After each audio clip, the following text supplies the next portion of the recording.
Thank you for joining Wars of the Roses. As we continue with Part 7, the Hermetic Romance or Chymical Wedding, from Mysteries of the Rosy Cross, or the history of that curious sect of the Middle Ages known as the Rosicrucians. Chapter 7, the Hermetic Romance or Chymical Wedding. A remarkable work was published at Strasbourg in the year 1616 entitled The Hermetic Romance or the Chymical Wedding, written in High Dutch by Christian Rosencreutz. This book, though not given out to the world until the above year, is said to have existed in manuscript for some time previously, as far back in fact as 1601, thus making it the oldest Rosicrucian book extant. A modern writer says, "The whole Rosicrucian controversy centers in this publication, which Buhle describes as a comic romance of extraordinary talent. Owing to its importance, we shall have to make some lengthy extracts from the translation made in 1690 by E. Foxcroft of King's College, Cambridge. It is arranged in chapters, denominated days, marked from 1 to 7. The first day. On an evening before Easter Day, I sate at a table, and having, as my custom was in my humble prayer, sufficiently conversed with my Creator, and considered many great mysteries, whereof the Father of Lights His Majesty had shown me not a few, and being now ready to prepare in my heart, together with my dear Paschal Lamb, a small unleavened, undefiled cake, all on a sudden ariseth so horrible a tempest that I imagine no other, but that through its mighty force the hill whereon my little house was founded would fly in pieces.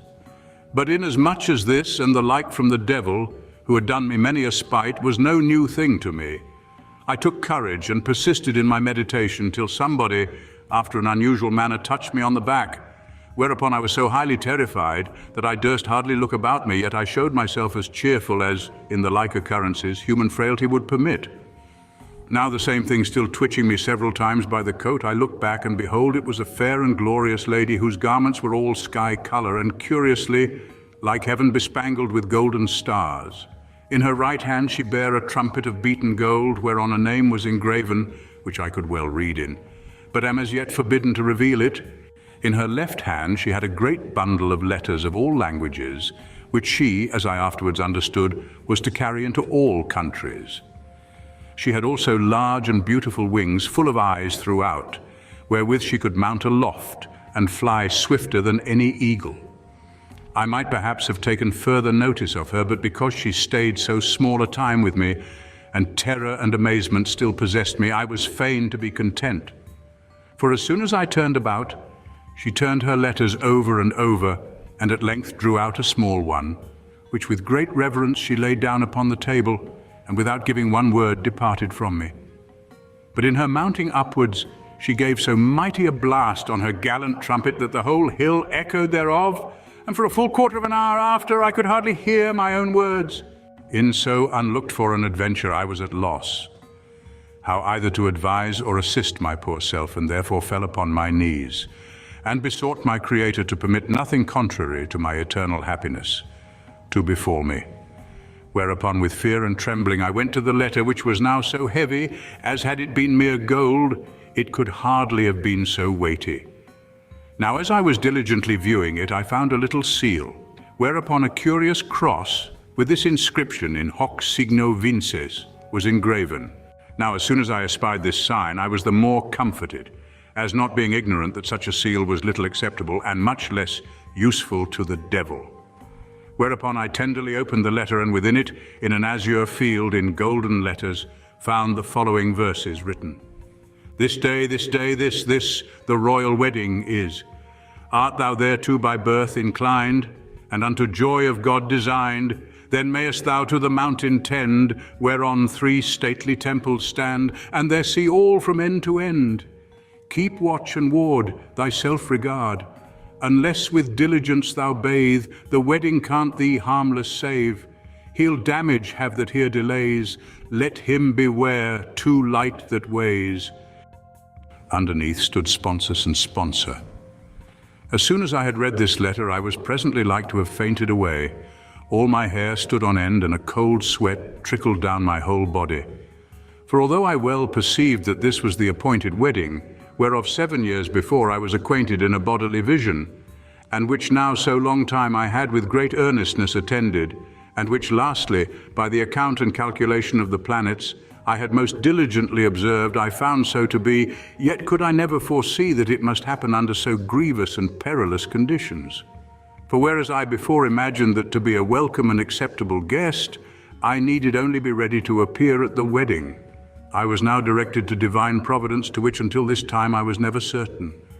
I also found by myself, the more I examined myself, that in my head there was nothing but gross misunderstanding and blindness in mysterious things, so that I was not able to comprehend even those things which lay under my feet, and which I daily conversed with, much less that I should be born to the searching out and understanding of the secrets of nature, since in my opinion nature might everywhere find a more virtuous disciple, to whom to entrust her precious, though temporary and changeable treasures. I found also that my bodily behavior and outward good conversation and brotherly love towards my neighbor was not duly purged and cleansed. Moreover, the tickling of the flesh manifested itself, whose affection was bent only to pomp and bravery and worldly pride, and not to the good of mankind, and I was always contriving how by this art I might in short time abundantly increase my profit and advantage, rear up stately palaces, make myself an everlasting name in the world, and other the like carnal designs. But the obscure words concerning the 3 temples did particularly afflict me, which I was not able to make out by any after speculation, and perhaps should not yet, had they not been wonderfully revealed to me.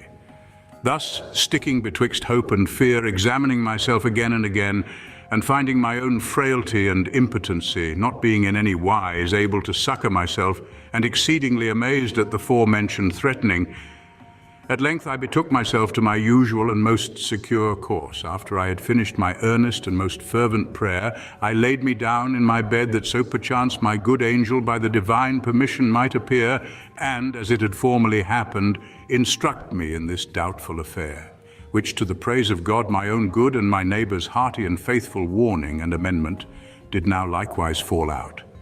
For I was scarce fallen asleep, when methought I, together with a numberless multitude of men, lay fettered with great chains in a dark dungeon, wherein, without the least glimpse of light, we swarmed like bees over one another, and thus rendered each other's affliction more grievous.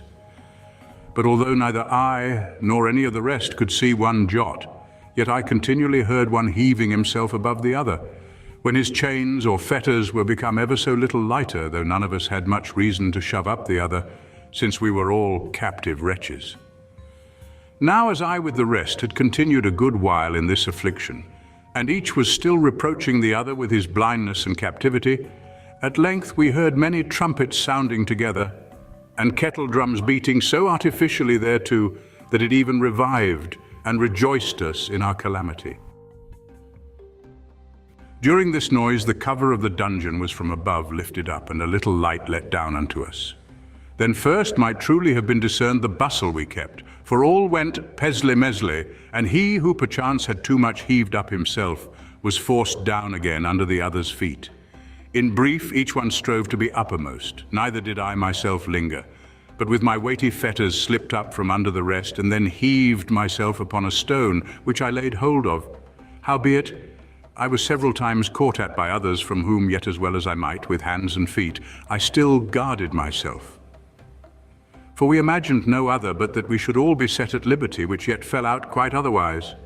For after the nobles, who looked upon us from above through the hole, had a while recreated themselves with this our struggling and lamenting, a certain hoary-headed ancient man called to us to be quiet, and having scarce obtained it, began, as I still remember, thus to say, "If wretched mankind would forbear themselves so to uphold, then sure on them much good confer my righteous mother would. But since the same will not ensue, they must in care and sorrow rue, and still in prison lie. Howbeit my dear mother will their follies oversee, her choicest gifts permitting still too much in the light to be, though very rarely it may seem that they may still keep some esteem, which else would pass for forgery. Wherefore in honour of the feast we this day solemnize, that so a grace may be increased, a good deed she'll devise, for now a cord shall be let down, and whosoe'er can hang thereon shall freely be released."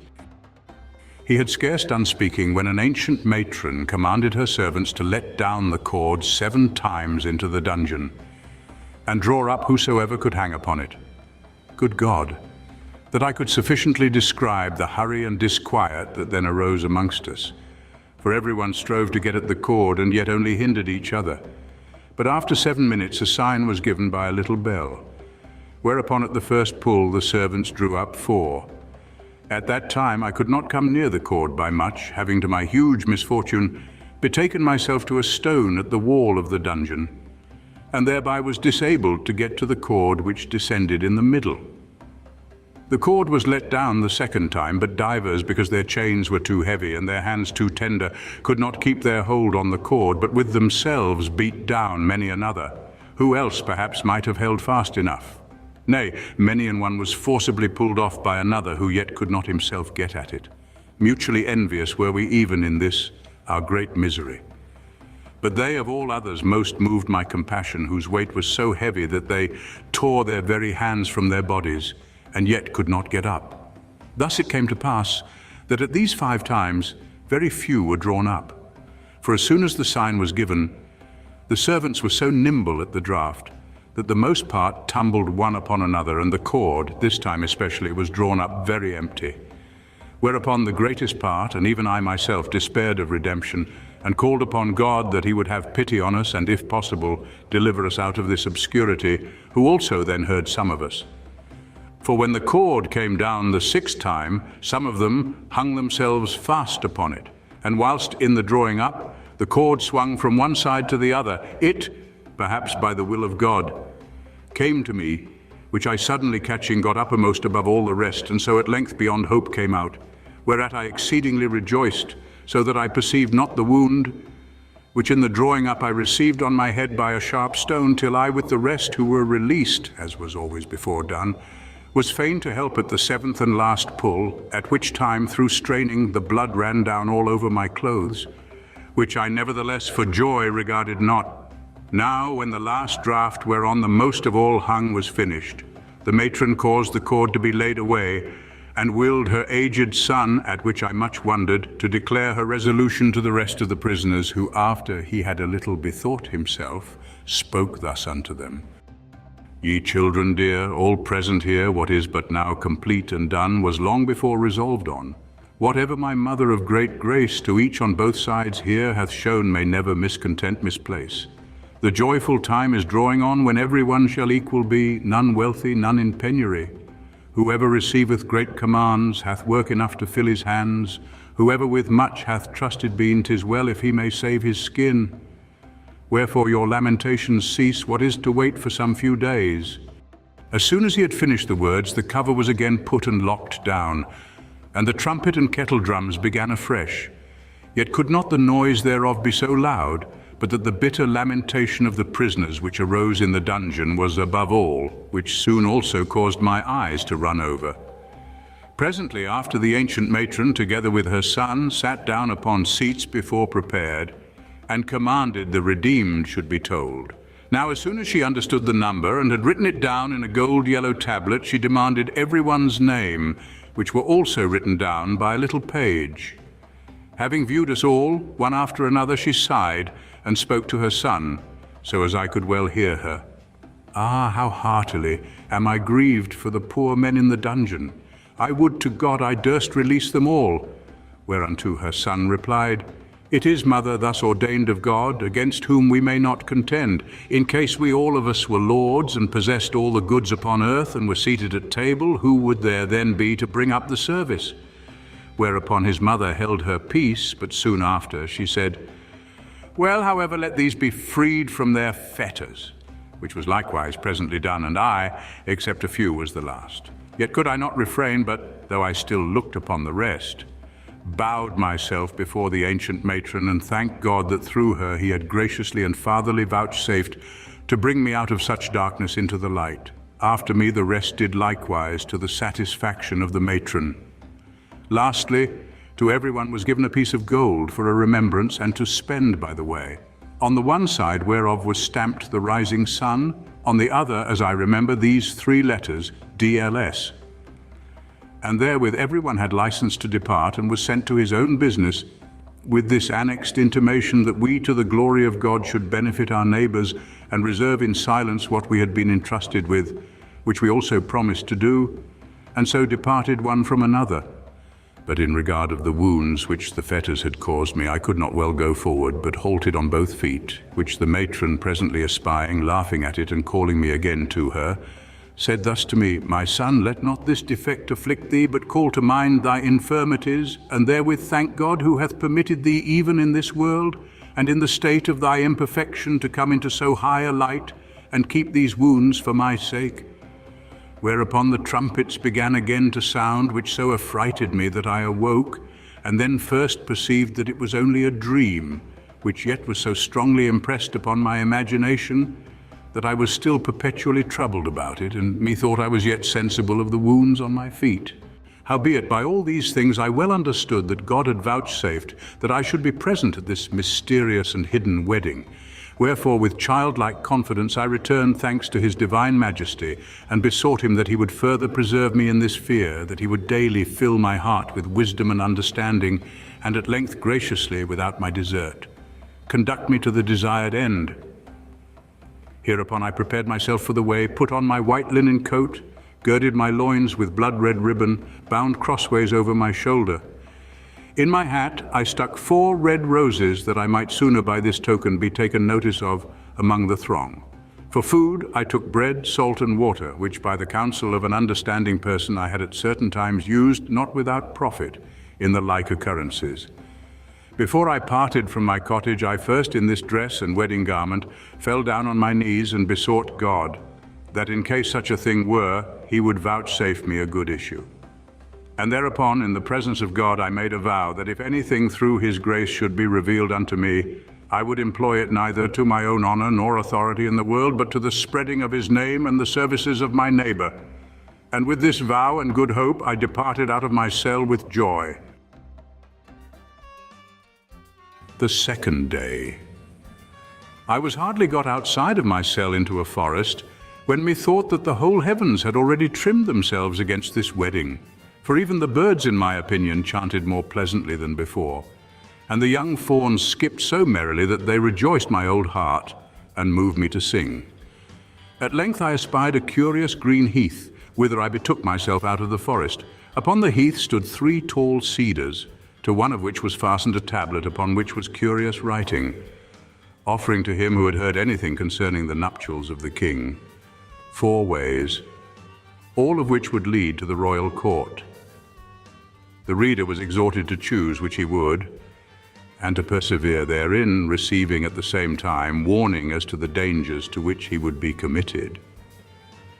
As soon as I had read this writing, all my joy was near vanished again, and I, who before sang merrily, began now inwardly to lament, for although I saw all the 3 ways before me, and understood that henceforward it was vouchsafed me to make choice of one of them, yet it troubled me that in case I went the stormy and rocky way, I might get a miserable and deadly fall, or taking the long one, I might wander out of it through byways, or be otherwise detained in the great journey.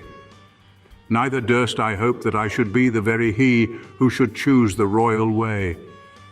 I saw likewise the 4th before me, but it was so environed with fire and exhalations that I durst not draw near it, and therefore again and again considered whether I should return back, or take any of the ways before me.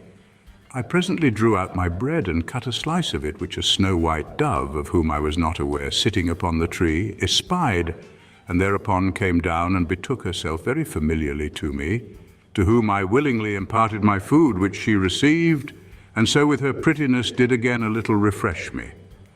But as soon as her enemy, a black raven, perceived it, he straight darted himself down upon the dove, and taking no notice of me, would needs force away the dove's meat, who could no otherwise guard herself but by flight. Whereupon they both together flew towards the south, at which I was so hugely incensed and grieved, that without thinking what I did, I made haste after the filthy raven, and so against my will ran into one of the forementioned ways a whole field's length, and thus the raven being chased away and the dove delivered, I then first observed what I had inconsiderately done, and that I was already entered into a way from which under peril of great punishment I durst not retire. And though I had still wherewith in some measure to comfort myself, yet that which was worst of all to me was that I had left my bag and bread at the tree, and could never retrieve them again. At length, upon a high hill afar off, I espied a stately portal, to which, not regarding how far it was distant, I hasted, because the sun had already hid himself under the hills, and I could elsewhere espy no abiding place. And this verily I ascribe only to God, who might well have permitted me to go forward in this way, and withheld my eyes, that so I might have gazed beside this gate, to which I now made mighty haste, and reached it by so much daylight as to take a very competent view of it. Now it was an exceeding royal beautiful portal. As soon as I was come under it, there stepped forth one in a sky-coloured habit, whom I in friendly manner saluted, which, though he thankfully returned it, yet he instantly demanded of me my letter of invitation. Oh, how glad was I that I had then brought it with me! I quickly presented it, wherewith he was not only satisfied, but showed me abundance of respect, saying, "Come in, my brother, an acceptable guest you are to me," and withal entreated me not to withhold my name from him. Now, having replied that I was a brother of the Red Rosy Cross, he both wondered and seemed to rejoice at it, and then proceeded thus: "My brother, have you nothing about you wherewith to purchase a token?" I answered my ability was small, but if he saw anything about me he had a mind to, it was at his service. Now he having requested of me my bottle of water, and I granted it, he gives me a golden token, whereon stood no more but these two letters, SC, entreating me that when it stood me in good stead, I would remember him. After which I asked him how many were got in before me, which he also told me, and lastly, out of mere friendship, gave me a sealed letter to the second porter. Now, having lingered some time with him, the night grew on, whereupon a great beacon upon the gate was immediately fired, that so if any were still upon the way, he might make haste thither.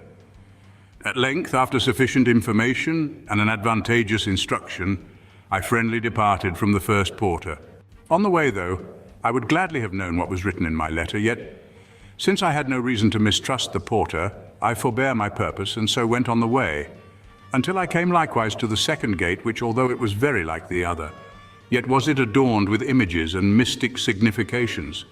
Under this gate lay a terrible grim lion, chained, who as soon as he espied me arose and made at me with great roaring, whereupon the second porter, who lay upon a stone of marble, awaked, and wished me not to be troubled or affrighted, and then drove back the lion, and having received the letter, which I with trembling reached him, he read it, and with very great respect spoke thus to me: "Now well come in God's name unto me the man who of long time I would gladly have seen."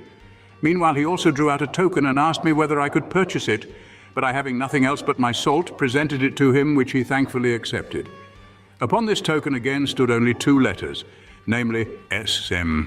Being now just about to enter discourse with him, it began to ring in the castle, whereupon the porter counselled me to run apace, or else all the pains and labour I had hitherto taken would serve to no purpose. For the lights above began already to be extinguished, whereupon I dispatched with such great haste that I heeded not the porter. In such anguish was I, and truly it was but necessary, for I could not run so fast, but that the Virgin, after whom all the lights were put out, was at my heels, and I should never have found the way, had not she with her torch afforded me some light.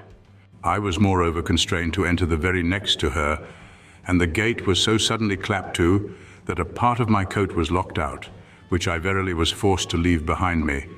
For neither I nor they who stood ready without and called at the gate could prevail with the porter to open it again, but he delivered the keys to the Virgin, who took them with her into the court. Under this gate I was again to give my name, which was this last time written down in a little vellum book, and immediately with the rest dispatched to the Lord Bridegroom. Here it was where I first received the true guest token, which was somewhat less than the former, but yet much heavier. Upon this stood 3 letters, SPN. Besides this, a new pair of shoes were given me, for the floor of the castle was laid with pure shining marble. My old shoes I was to give way to one of the poor who sat in throngs under the gate. 2 pages with as many torches then conducted me into a little room. There they willed me to sit down on a form, which I did, but they, sticking their torches in 2 holes in the pavement, departed and left me thus alone. Soon after I heard a noise, but saw nothing, and it proved to be certain men who stumbled in upon me. But since I could see nothing, I was fain to suffer and attend what they would do with me. But presently, perceiving them to be barbers, I entreated them not to justle me so, for I was content to do whatever they desired, whereupon they quickly let me go. And so one of them fine and gently cut away the hair round about from the crown of my head, but on my forehead, ears, and eyes, he permitted my grey locks to hang. In this first encounter I was ready to despair, for inasmuch as some of them shoved me so forcibly, and I could yet see nothing, I could think no other but that God, for my curiosity, had suffered me to miscarry. Now these invisible barbers carefully gathered up the hair which was cut off and carried it away with them, after which the 2 pages entered again, and heartily laughed at me for being so terrified. But they had scarcely spoken a few words with me when again a little bell began to ring, which was to give notice for assembling, whereupon they willed me rise, and through many walks, doors, and winding stairs lighted me into a spacious hall. In this room was a great multitude of guests, emperors, kings, princes, and lords, noble and ignoble, rich and poor, and all sorts of people, at which I hugely marveled and thought to myself, "Ah, how gross a fool hast thou been to engage upon this journey with so much bitterness and toil, when here are even those fellows whom thou well knowest, and yet hadst never any reason to esteem. They are now all here, and thou with all thy prayers and supplications art hardly got in at last." This and more the devil at that time injected, whom I, notwithstanding, as well as I could, directed to the issue. Meantime one or other of my acquaintance here and there spake to me, "O brother Rosencreutz, art thou here too?" "Yea, my brethren," replied I, "the grace of God hath helped me in also," at which they raised a mighty laughter, looking upon it as ridiculous that there should be need of God in so slight an occasion. Now having demanded each of them concerning his way, and found that most were forced to clamber over the rocks, certain trumpets, none of which we saw, began to sound to the table, whereupon they all seated themselves, everyone as he judged himself above the rest, so that for me and some other sorry fellows there was hardly a little nook left at the lowermost table. Presently the 2 pages entered, and one of them said grace. After this meat was brought in, and albeit none could be seen, yet everything was so orderly managed that it seemed to me as if every guest had had his proper attendant. Now my artists having somewhat recruited themselves, and the wine having a little removed shame from their hearts, they presently began to vaunt and brag of their abilities. One would prove this, another that, and commonly the most sorry idiots made the loudest noise.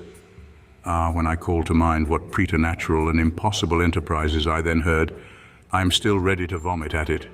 In fine, they never kept in their order, but whenever one rascal here, another there, could insinuate himself in between the nobles, then pretended they the finishing of such adventures as neither Samson nor yet Hercules with all their strength could ever have achieved. This would discharge Atlas of his burden, the other would again draw forth the 3-headed Cerberus out of hell. In brief, every man had his own prate, and yet the great lords were so simple that they believed their pretenses, and the rogues so audacious that although one or other of them was here and there rapped over the fingers with a knife, yet they flinched not at it. But when any one perchance had filched a gold chain, then would all hazard for the like. I saw one who heard the rustling of the heavens, the second could see Plato's ideas, a third could number Democritus's atoms. There were also not a few pretenders to perpetual motion. Many an one, in my opinion, had good understanding, but assumed too much to himself, to his own destruction. Lastly, there was one also who would needs out of hand persuade us that he saw the servitors who attended, and would still have pursued his contention, had not one of those invisible waiters reached him so handsome a cuff upon his lying muzzle, that not only he, but many who were by him became as mute as mice. But it best of all pleased me that all those of whom I had any esteem were very quiet in their business, and made no loud cry of it, but acknowledged themselves to be misunderstanding men, to whom the mysteries of nature were too high, and they themselves much too small. In this tumult, I had almost cursed the day wherein I came hither, for I could not but with anguish behold that those lewd, vain people were above at the board. But I in so sorry a place could not, however, rest in peace, one of those rascals scornfully reproaching me for a motley fool. Now I thought not that there was yet one gate behind through which we must pass, but imagined I was during the whole wedding to continue in this scorn, contempt, and indignity, which yet I had at no time deserved either of the Lord Bridegroom or the bride, and therefore in my opinion he should have done well to have sought out some other fool to his wedding than me. Behold, to such impatience doth the iniquity of this world reduce simple hearts. But this really was one part of my lameness whereof I dreamed, and truly this clamour, the longer it lasted, the more it increased. For there were already those who boasted of false and imaginary visions, and would persuade us of palpably lying dreams. Now there sat by me a very fine, quiet man, who oftentimes discoursed of excellent matters. At length he said, "Behold, my brother, if anyone should now come who were willing to instruct these blockish people in the right way, would he be heard?" "No, verily," replied I. "The world," said he, "is now resolved, whatever comes on it, to be cheated, and cannot abide to give ear to those who intend its good. Seest thou also that same coxcomb, with what whimsical figures and foolish conceits he allures others to him? There one makes mouths at the people with unheard of mysterious words. Yet believe me in this, the time is now coming when those shameful vizards shall be plucked off, and all the world shall know what vagabond impostors were concealed behind them. Then perhaps that will be valued which at present is not esteemed." Then there began in the hall such excellent and stately music as all the days of my life I never heard the like of. After half an hour this music ceased. Presently after began a great noise of kettle drums, trumpets, etc. The door opened of itself, and many thousand small tapers came into the hall, all which of themselves marched in so very exact order as altogether amazed us, till at last the two forementioned pages with bright torches, lighting in a most beautiful Virgin, all drawn on a gloriously gilded, triumphant, self-moving throne, entered the hall. It seemed to me she was the very same who before on the way kindled and put out the lights, and that these her attendants were the very same whom she formerly placed at the trees. She was not now as before in sky colour, but arrayed in a snow-white, glittering robe, which sparkled of pure gold and cast such a lustre that we durst not steadily behold it. Such guests as chose to stay throughout the night, having announced their intention of so doing, were bound in their chambers with cords in such a way that they could by no means free themselves. At length, in my sorrowful thoughts, I fell asleep. The third day. On the morrow, all being assembled, the trumpets, etc., began again to sound, and we imagined that the bridegroom was ready to present himself, which nevertheless was a huge mistake. For it was again the yesterday's Virgin, who had arrayed herself all in red velvet and girded herself with a white scarf. Her train was now no more of small tapers, but consisted of 200 men in harness, who were all clothed in red and white.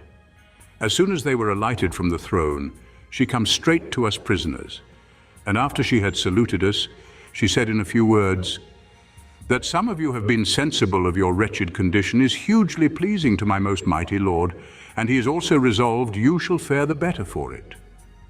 And having espied me in my habit, she laughed and spake, "Good lack, hast thou also submitted thyself to the yoke? I imagined thou wouldst have made thyself very snug," which words caused my eyes to run over. After which she commanded we should be unbound and coupled together and placed in a station where we might behold the scales, for, said she, "It may yet fare better with them than with the presumptuous who yet stand here at liberty." Meanwhile the scales, which were entirely of gold, were hung up in the midst of the hall. There was also a little table covered with red velvet, and 7 weights placed thereon. First of all stood a pretty great one, next 4 little ones, lastly 2 great ones severally. And these weights, in proportion to their bulk, were so heavy that no man can believe or comprehend it. The Virgin having sprung up into her high throne, one of the pages commanded each one to place himself according to his order, and one after the other step into the scales. One of the emperors made no scruple of it, but first of all bowed himself a little towards the Virgin, and afterwards in all his stately attire went up, whereupon each captain laid in his weight, which, to the wonder of all, he stood out. But the last was too heavy for him, so that forth he must, and that with such anguish that the Virgin herself had pity on him. Yet was the good emperor bound and delivered over to the 6th band. Next came forth another emperor, who stepped haughtily into the scale, and having a great thick book under his gown, he imagined not to fail, but being scarce able to abide the 3rd weight, and being unmercifully slung down, and his book in that affrightment slipping from him, all the soldiers began to laugh, and he was delivered up, bound to the 3rd band. Thus it went with some others of the emperors. After these came forth a little short man with a curled beard, an emperor too, who after the usual reverence got up also, and held out so steadfastly that methought had there been more weights ready, he would have outstood them, to whom the Virgin immediately arose, and bowed before him, causing him to put on a gown of red velvet, and at last reached him a branch of laurel, having good store of them upon her throne, upon the steps whereof she willed him to sit down. After him how it fared with the rest of the emperors, kings, and lords would be too long to recount, but I cannot leave unmentioned that few of those great personages held out. After the Inquisition had also passed over the gentry, the learned and unlearned, and the rest, and in each condition perhaps one, it may be two, but for the most part none was found perfect. It came at length to those honest gentlemen, the vagabond cheaters, and rascally lapidum spitalanficum, who were set upon the scale with such scorn that I myself, for all my grief, was ready to burst with laughing, neither could the very prisoners themselves refrain. For the most part could not abide that severe trial, but with whips and scourges were jerked out of the scale and led to the other prisoners. Thus of so great a throng so few remained, that I am ashamed to discover their number. The Inquisition being completely finished, and none but we poor coupled hounds standing aside, at length one of the captains stepped forth and said, "Gracious madam, if it please your ladyship, let these poor men who acknowledge their misunderstanding be set upon the scale also without their incurring any danger of penalty, and only for recreation's sake, if perchance anything that is right may be found amongst them." We being untied were one after another set up. My companion was the fifth, who held out bravely, whereupon all, but especially the captain, applauded him, and the Virgin showed him the usual respect. I was the eighth. Now as soon as, with trembling, I stepped up, my companion, who already sat by in his velvet, looked friendly upon me, and the Virgin herself smiled a little. But for as much as I outstayed all the weights, the Virgin commanded them to draw me up by force. Wherefore 3 men moreover hung on the other side of the beam, and yet could nothing prevail.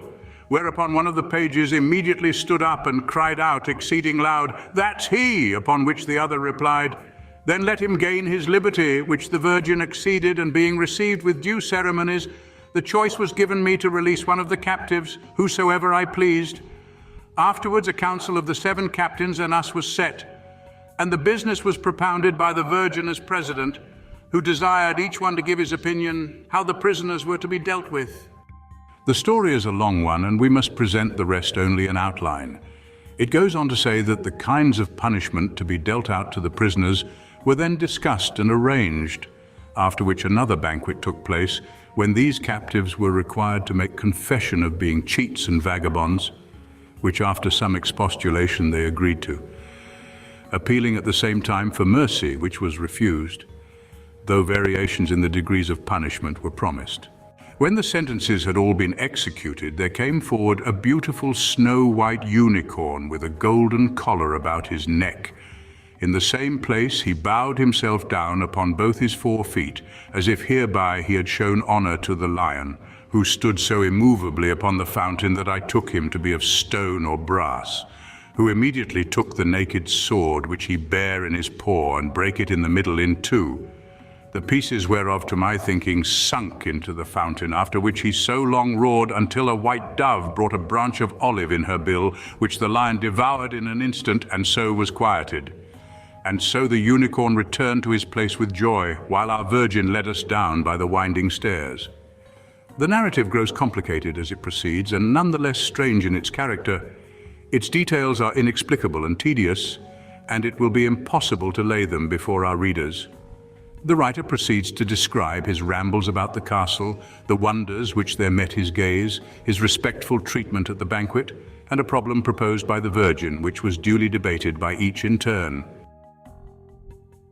4th day, presented to the king by the Virgin, who explained that the lords had ventured hither with peril of body and life, assured by Atlas of the king's welcome, promised by the Virgin that she would remove the burden of his old age, performance of a comedy. 5th day, further explorations of the castle, discovery of the burial place of Lady Venus, that beauty which hath undone many a great man both in fortune, honor, blessing, and prosperity. Journey with the Virgin to the Tower of Olympus. 6th day, distribution by lot of ladders, ropes, and wings, the mysterious bird, restoring the dead to life. 7th day, After 8 o'clock I awaked and quickly made myself ready, being desirous to return again into the tower, but the dark passages in the wall were so many and various that I wandered a good while before I could find the way out. The same happened to the rest too, till at last we all met again in the nethermost vault, and habits entirely yellow were given us, together with our golden fleeces. At that time the Virgin declared to us that we were knights of the golden stone, of which we were before ignorant. After we had now thus made ourselves ready and taken our breakfasts, the old man presented each of us with a medal of gold. On the one side stood these words, R. Nat, M.I. On the other these, Tem, Ne, F. Exhorting us, moreover, we should enterprise nothing beyond and against this token of remembrance. Herewith we went to the sea, where our ships lay so richly equipped that it was not well possible but that such brave things must first have been brought thither. The ships were 12 in number, our flags were the 12 celestial signs, and we sate in Libra. Besides other things, our ship had also a noble and curious clock which showed us all the minutes. The ships passed on, and before we had sailed 2 hours, the mariner told us that he already saw the whole lake almost covered with ships, by which we could conjecture they were come but to meet us, which also proved true. As soon as they were well in Kennevis, the pieces were discharged on both sides, and there was such a din of trumpets, shawms, and kettledrums, that all the ships upon the sea capered again. Finally, as soon as we came near, they brought our ships together, and so made a stand. Immediately the old Atlas stepped forth on the king's behalf, making a short but handsome oration, wherein he welcomed us, and demanded whether the royal presents were in readiness. The rest of my companions were in a huge amazement whence this king should arise, for they imagined no other but that they must again awaken him. We suffered them to continue in their wonderment and carried ourselves as if it seemed strange to us too. After Atlas's oration, out steps our old man, making somewhat a larger reply, wherein he wished the king and queen all happiness and increase, after which he delivered up a curious small casket. But what was in it I know not, only it was committed to Cupid, who hovered between them both to keep. After the oration was finished, they again let off a joyful volley of shot, and so we sailed on a good time together, till at length we arrived at another shore. This was near the first gate, at which I first entered. At this place again there attended a great multitude of the king's family, together with some hundreds of horses. Our old lord and I, most unworthy, were to ride even with the king, each of us bearing a snow-white ensign with a red cross. I had fastened my tokens round my hat, of which the young king soon took notice and demanded if I were he who could at the gate redeem those tokens. I answered in the most humble manner, yes, but he laughed on me, saying there henceforth needed no ceremony. I was his father. Then he asked wherewith I had redeemed them. I replied, with water and salt, whereupon he wondered who had made me so wise. Upon which I grew somewhat more confident, and recounted unto him how it had happened to me with my bread, the dove and the raven, and he was pleased with it, and said expressly that it must needs be that God had herein vouchsafed me a singular happiness. Meantime the tables were prepared in a spacious room, in which we had never been before. Into this we were conducted with singular pomp and ceremony. This was the last noblest meal at which I was present. After the banquet, the tables were suddenly taken away, and certain curious chairs placed round about in circle, in which we, together with the king and queen, both their old men, the ladies and virgins, were to sit. After which, a very handsome page opened the above-mentioned glorious little book, when Atlas, immediately placing himself in the midst, began to bespeak us to the ensuing purpose. That His Royal Majesty had not yet committed to oblivion the service we had done, and how carefully we had attended our duty, and therefore by way of retribution had elected all and each of us knights of the Golden Stone. That it was therefore further necessary not only once again to oblige ourselves towards His Royal Majesty, but to now swear too upon the following articles, and then His Royal Majesty would likewise know how to behave himself towards his liege people. Upon which he caused the page to read over the articles, which were these. 1. You, my lords the knights, shall swear that you shall at no time ascribe your order either to any devil or spirit, but only to God your Creator and His handmaid nature. 2. That you will abominate all whoredom, incontinency, and uncleanness, and not defile your order with such vices. 3. that you, through your talents, will be ready to assist all that are worthy and have need of them. 4. That you desire not to employ this honor to worldly pride and high authority. 5. That you shall not be willing to live longer than God will have you. Now being to vow to them all by the king's scepter, we were afterwards with the usual ceremonies installed knights, and amongst other privileges set our ignorance, poverty, and sickness to handle them at our pleasure. And this was afterwards ratified in a little chapel, and thanks returned to God for it.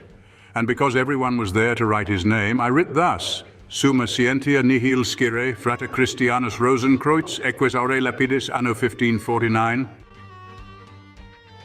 Thank you for watching, and please don't forget to share, like, subscribe, and comment, and if you can, please consider donating to Wars of the Roses. Links to PayPal and Patreon are in the description.